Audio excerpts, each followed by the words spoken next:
Maruti Suzuki studio. We are here at the Auto Expo 2020. Today we have with us an edutech innovator and the founder of GreatUp, Shobhit Bhatnagar. Hi Shobhit.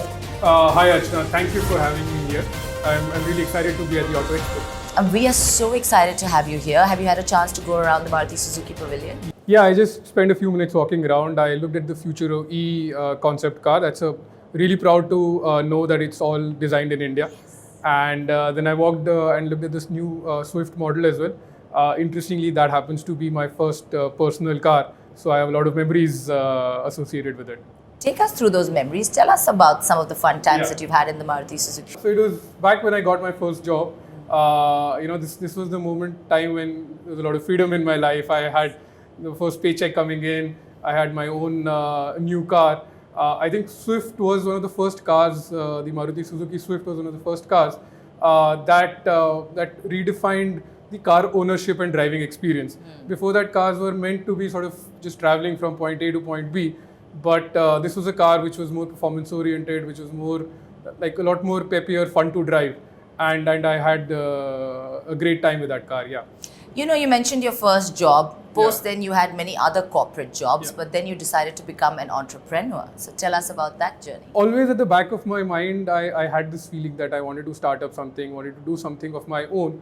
And after a couple of years, I realized I've gained some experience. Let's give this a shot. This is a good time. I was 25, 26, so relatively young, not a lot of responsibilities. The story from there has been great. So a beautiful experience. Yes, so tell us more about GreatUp. So GreatUp is an exam preparation platform. In India, sort of tens of millions of students take different competitive exams every year, starting from getting into the IITs or a medical school, to becoming a government officer, to becoming an IAS officer, or joining different banks or a lot of government jobs. So every year, tens of millions of students take different competitive exams for these. And GreatUp is a platform which helps students across the country get access to the best resources that can help them prepare for these exams. But it's really difficult these days. So how do you manage to keep up? I think both for us and for the students, it's a very, very competitive environment today. Our intent is to sort of level the playing field as much as we can. In my time when we were preparing or when we were trying to get into colleges, a lot of us moved to bigger cities from smaller towns where you didn't have that kind of resources, and you would move to a Delhi or to a Hyderabad or a Kota to get access to very good teachers. I think our intent with GreatUp has been to level that playing field, and we've been trying to get the best of these resources, best of teachers to deliver classes, to deliver content to students sitting from the comfort of their homes. It's extremely interesting that you made the shift from the corporate sector to the education sector. Tell us about that. So I spent a couple of years in the corporate space. I worked in consulting. I was in the US for a bit, then worked in India. Always at the back of my mind, I wanted to do something, start something up. Education was a sector which is always close to my heart. My belief is that... Have you always been bookish in school? Relatively. But my belief is that education is, in a country like India, where the opportunities are far less than the number of people who are running after them. Education is a platform that gives you an opportunity to sort of level the playing field, and our intent with what we're doing at GreatUp is that give these tens of millions of students across the country a very good shot at what they're aiming for. Anything you want to do in life is 99% your own effort, but that 1% help that we can give as a platform, that's what our intent is. So you have successfully been able to create a platform and be innovative about it. So what would you think are the key sort of features or things that a novice requires to be a successful innovator? I think over a long period of time, there are two things that I have at least learned that are most important. So one is you really need to have a clarity of vision of what you want to do, because you can't be successful by yourself. You need a team to work with you. You need to attract very good people. And to do that, the more clear your vision is, the easier it is for people to buy into it. So I think that's one big piece that you need to, as fast as you can, get to a very clear vision.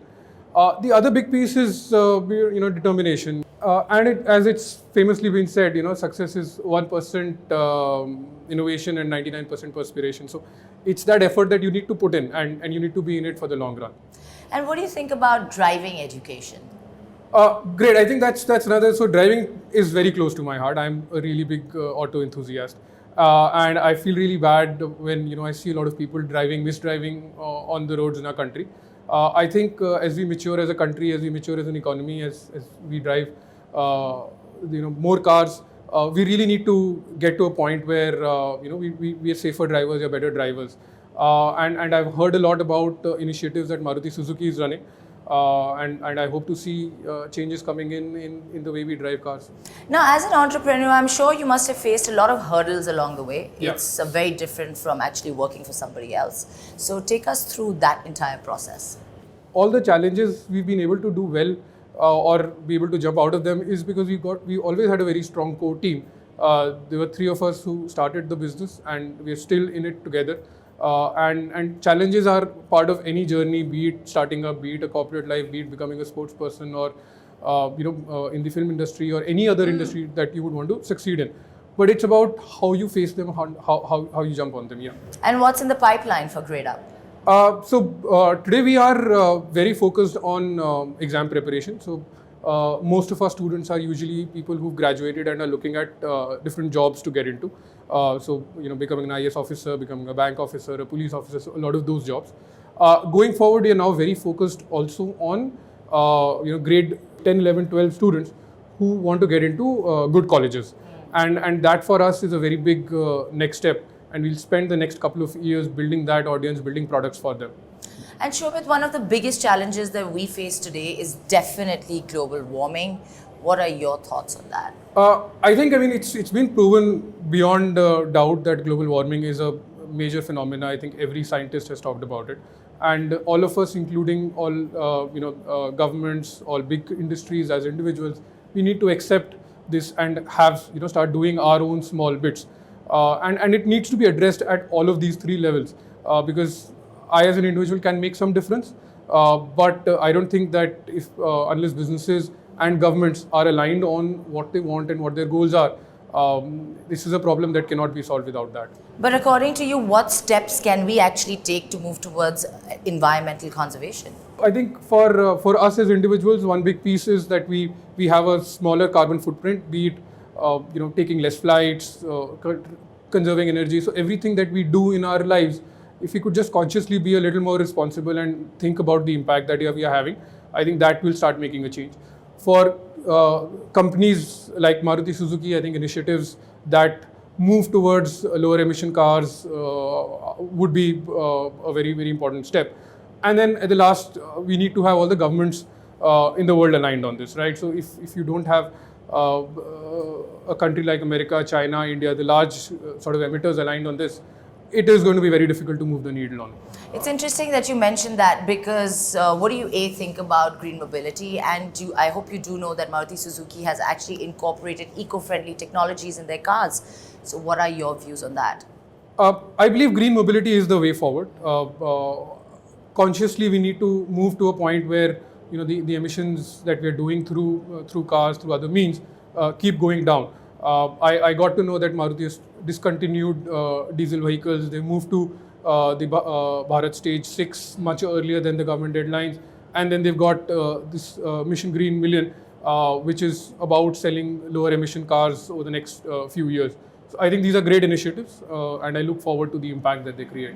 Yes, indeed it will. Thank you so much, Shobhit. Thank you. Thanks a lot. Thank you for joining us and spending your valuable time. It's always great to talk to innovators and entrepreneurs like yourself. It was a pleasure being here. Thank you. Thank you. And for those of you watching, you know what to do. Share using the hashtag Maruti Suzuki Studio and the hashtag Maruti Suzuki AE20.